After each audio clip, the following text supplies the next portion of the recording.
I have to admit, in the end, I ended up properly. She smiles, they light up. You go on the adventures yourself. Something big just happened behind palace walls. The king's latest decision has reportedly left Queen Camilla furious. And it might be the most dramatic royal twist we've seen in years. Palace corridors echo with whispers after a sudden announcement from King Charles. The news spreads like wildfire. A royal review unlike anything seen in decades. Every member of the household waits for confirmation, and Queen Camilla learns the details only moments before the public does. The expression on Camilla's face says it all. Shock, disbelief, and quiet frustration. Inside the palace walls, calm disappears. Outside, the media explodes with headlines about a decision that will change the shape of the monarchy. Behind the polished smiles and perfect posture, tension begins to build. Every gaze turns toward Queen Camilla, wondering how this announcement could possibly shake the crown so deeply. King Charles's plan is bold, a complete review of royal patronages, presidencies, and charity ties. The goal sounds simple: modernize the institution and focus on the causes that matter most today. That was probably one of my favorites. But this decision carries quiet motives.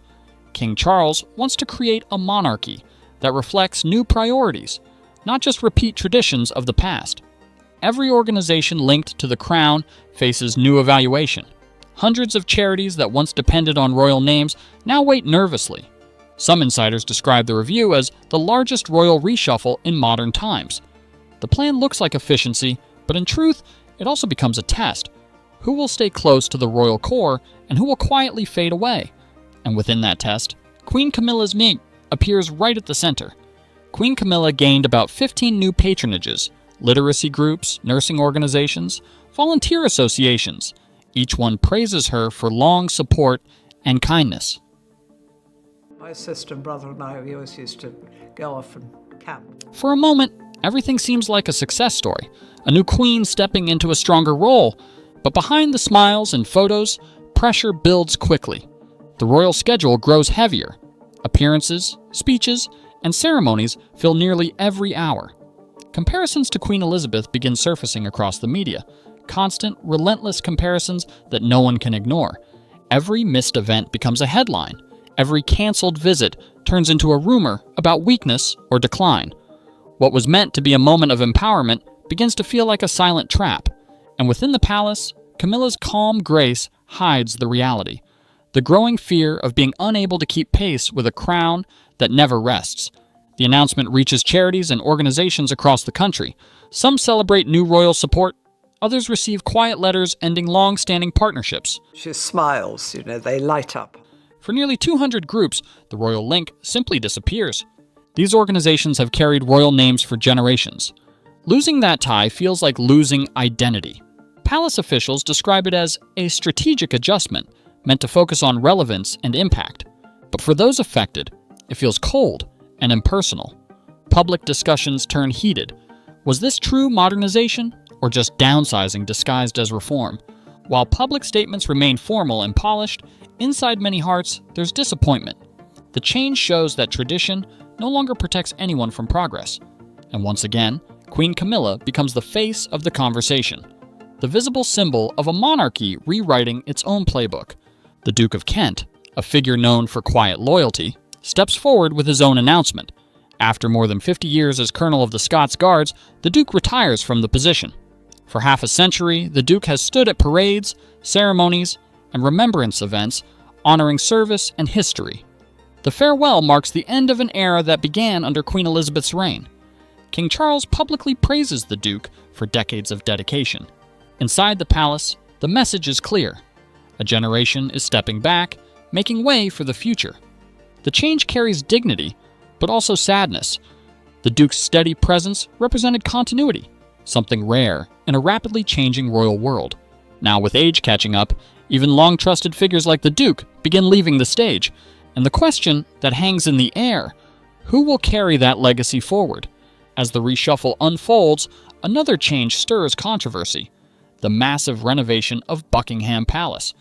The restoration is described as the largest in royal history, costing hundreds of millions. The money comes from the sovereign grant, funded through taxpayers. The palace defends the decision, calling the project essential for safety and modernization. Rooms once used for state dinners and receptions closed for years of construction. Events moved to Windsor Castle and St. James's Palace, breaking decades of tradition. She smiles, they light up her whole face. To many citizens, this feels like another reminder that the monarchy is changing, not just in people, but in place and spirit. The palace walls that once hosted timeless ceremonies now echo with drills and dust. And beyond the gold and grandeur, questions rise about value, necessity, and purpose. Every new brick becomes a symbol of renewal for some, of extravagance for others. Queen Camilla's responsibilities expand further as King Charles continues health treatment. Every official visit, speech, and public event now depends heavily on Camilla's presence. The days stretch longer, the travel grows constant, and rest becomes rare. Even a brief illness turns into breaking news. When Camilla misses the royal variety performance, the press calls it a sign of decline. When Camilla skips a ceremony, speculation fills every headline. Comparisons to Queen Elizabeth dominate the conversation, the queen who never seemed to pause, no matter the circumstance. For Camilla, the expectation becomes exhausting. Every step, every gesture, every word is measured against history. The burden of perfection grows heavier, and even kindness begins to look like weakness in the public eye. Behind the elegant image, quiet fatigue begins to take root.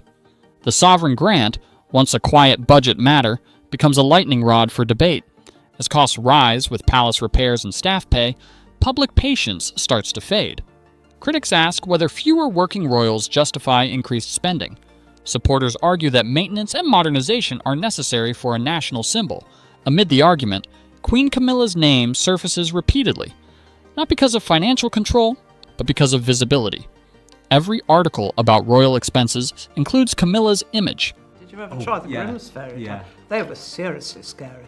For many, perception becomes reality, and perception says the crown costs more than before. King Charles's focus on modernization looks noble, but it also makes the family vulnerable to constant judgment. Money, duty, and emotion collide, creating a storm that refuses to settle.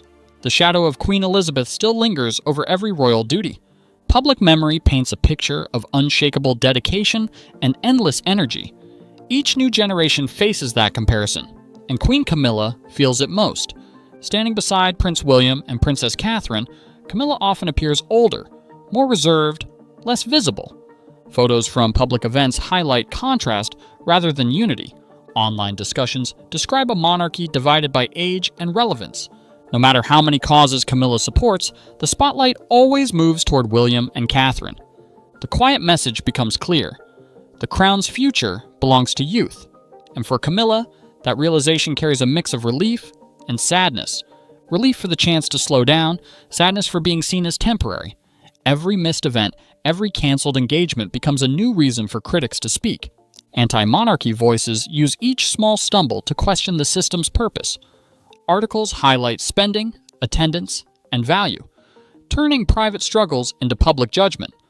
Even successful initiatives, like literacy programs or support for domestic charities, receive less attention. Queen Camilla's dedication becomes buried beneath endless commentary. Palace insiders describe determination and compassion behind the scenes, but the public rarely sees it. The crown's image begins to shift from strength to survival. And that subtle change worries those who understand that perception shapes power. While Queen Camilla faces growing visibility, the Duke of Kent quietly closes a lifetime chapter. From military service to charity leadership, the Duke's record speaks for itself. Few royals have served as long or as loyally. His retirement from major roles, including the Commonwealth War Graves Commission, marks the final bow of a man who lived for duty. I think as children, half of you wants to be scared.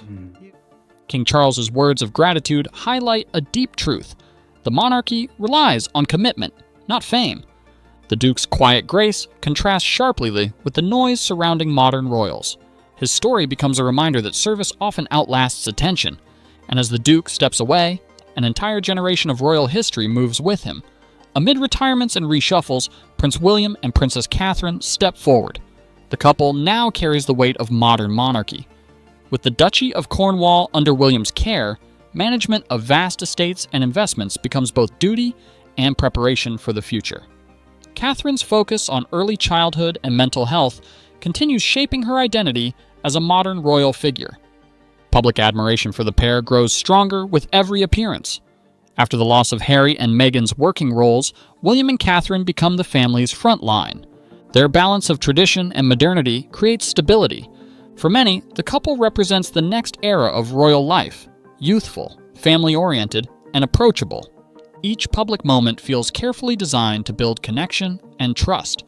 The transformation under King Charles becomes undeniable. The royal family now operates with fewer active members but sharper focus. Older royals reduce duties, younger ones take on global roles. Queen Camilla's travel decreases, while Prince William and Princess Catherine attend international events with growing confidence. Princess Beatrice and Princess Eugenie contribute through charity and awareness work, adding softer edges to the royal image. Zara Tindall connects the monarchy to everyday life through sports and public presence. Together, this smaller team redefines what working royal means. Tradition remains, but flexibility grows, a blend of continuity and change. Don't want to be scared too much, but it's that sort of fristle, isn't there? The monarchy learns to survive by becoming less visible but more strategic. Behind palace gates, Queen Camilla faces a schedule that rarely pauses. Each engagement demands warmth, attention, and patience. Balancing the role of queen and partner to a monarch in treatment takes quiet strength.